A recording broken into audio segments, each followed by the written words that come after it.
Hey guys, I want to answer two questions that I get a lot. The first one being, how do I heat my greenhouse?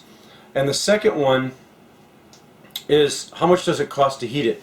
Now, I can't answer how much it's going to cost to heat your greenhouse because there's a lot of factors that come into play. Number one, how much you pay for electricity, what kind of heater you're using, and basically how you're heating. So I can't answer that, but I can tell you exactly how much it costs me, how I figure what it costs me. Now, the first one that I answer is, how do I heat it? I heat it with a 1500 watt electric heater. And that's all I use in this greenhouse. Now, I did say on a previous video that I was going to line the inside of this with bubble wrap to kind of cut down on my heat loss. But we've had such a nice winter so far, not one bit of snow. We had a cold snap that was about, I don't know, it got down to about 18 to 20 at night. And this little heater kept it nice and warm right in here, and it only had to run during the night. So, because it's been so clear, it's been cold, and then when the sun comes out, it's just been warming this thing up like crazy. So, anyways, I have another video coming out where I explained how the different ways that you can heat your greenhouse.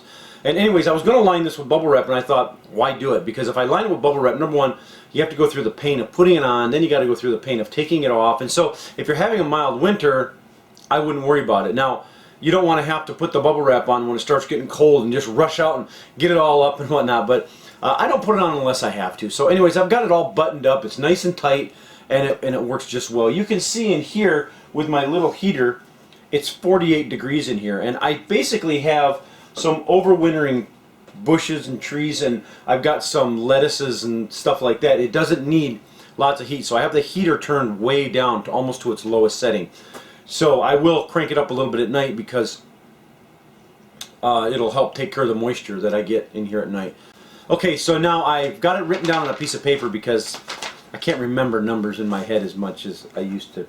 So anyways, how I figure this is, you're going to have to look up how much the electric company is charging you for electricity. Now, the last time I looked it's on your bill. The last time I looked, it was like 10.8 cents per kilowatt hour or something like that.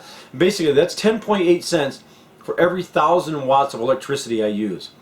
Okay, so I'm going to be conservative with this because the numbers will be easier to crunch. If I take it from 10.8 and I just bump it up to 12 cents, that'll pretty much cover everybody in the United States, except for probably, I can't guarantee that, but you can figure the number yourself. Like up in Alaska, it ended up being, I don't know, we paid like 15 cents or 16. It was just pretty expensive there, but you can still figure it using these equations. So basically, let's go to 12 cents per kilowatt hour. Okay, so if my heater is running all the time on high constantly, it's basically going to cost me, since it's 1500 watts, it's going to cost me 18 cents an hour to run it, because it's 12 cents for the 1,000, and then half again for the 500 that's left over, which is 6 cents, so it's going to be 18 cents. So every hour that runs, it's 18 cents, okay? So if that thing runs continually for 24 hours, it's only going to cost me $4.32 a day to run that heater. Now, if that heater is running full bore, and it's 25 degrees outside, it'll keep it nice and toasty in here. Believe it or not, it will. I've done a lot to button this greenhouse up. It had some holes and cracks where you could see daylight. And when I got that all done, it actually does pretty good. Of course, it's a lot warmer up here, so if you do a lot of greens and stuff, you might want to do hanging baskets and stuff up where it's warmer. But I'm going to explain that in my video about heating the greenhouse. So basically, it's $4.32 for a whole day of it running. Now, it doesn't run all day because once that sun comes up, starts hitting it, that thing kicks off.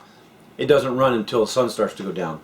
So $4.32, and if there's 30 days in a month, the most I will ever pay with that electric heater is $129.60. $129.60. Now, I know that may seem like a lot, $129, but I never pay $129 to heat this greenhouse. I know people that'll use propane, they'll do all kinds of things to heat their greenhouse, and it'll end up costing them a lot more. So, 129 bucks if that was running full time. Let's say that runs half the time.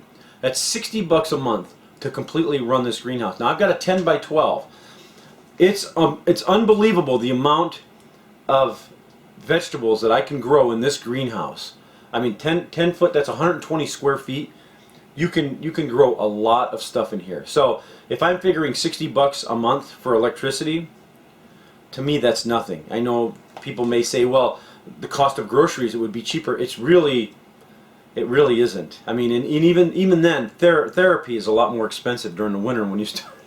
You know what I mean? It gets you out of the house, gets you in the greenhouse, and even if I had to pay the full, if it ran full, I let it run all the time, $129 for 120 square feet of just, I mean, to me this is solitude. This is comfort to me. So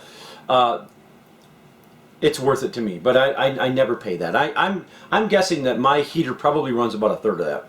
So I'm paying about $40 a month to heat this greenhouse. And by the time March or April rolls around, it starts getting warmer outside. It's even less. So I'm talking about January, our coldest month.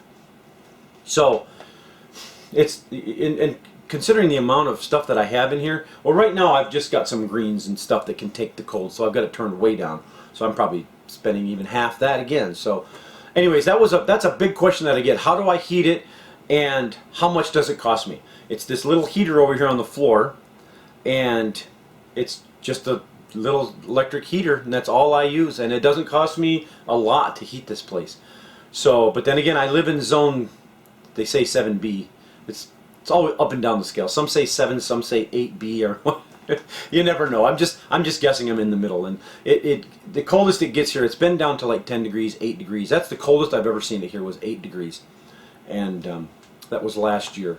It got down to 8 degrees here, and that's so rare. But anyways, that's how I figure the cost of heating this greenhouse. Okay, stay tuned and keep an eye out for my video on how to heat a greenhouse, which basically it centers around the electric heater, but there's also some things that you can do to help it along and generate your own heat also. So alright, so anyways, there you go guys. Thanks a lot for watching. Don't forget to subscribe, and we'll catch y'all later.